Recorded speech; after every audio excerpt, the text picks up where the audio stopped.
ഇവിടെ ഉള്ളവരിൽ വിരലിലെണ്ണാൻ ആളുകൾ മാത്രമേ ചിലപ്പോൾ എന്നെപ്പോലെ തിരുമേനിയെ കണ്ടിട്ടുള്ളൂ എന്നാണ് എൻ്റെ ചിന്താഗതി.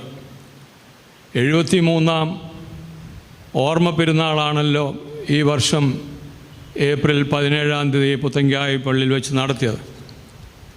സാധാരണ ഈ ദേവാലയത്തിലെ ഓർമ്മ പെരുന്നാൾ പല സന്ദർഭങ്ങളിലായിട്ട് പലരുടെയും നാമത്തിൽ നടത്തുന്നുണ്ടെന്നുള്ളത് നമുക്കൊക്കെ അറിയാവുന്നതാണ്. പ്രധാനമായിട്ട് പരിശുദ്ധനായ പരിമല തിരുമേനിയുടെ നാമത്തിലുള്ള പെരുന്നാൾ അത് നവംബർ 2-ാം തീയതി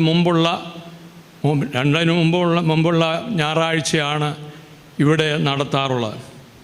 എന്നാൽ ഫീലിക്സ് നോസ്മേനിയെ സംബന്ധിച്ചോളം പറയുമ്പോൾ ഏപ്രിൽ 17 ശേഷമുള്ള ഞായറാഴ്ചയാണ്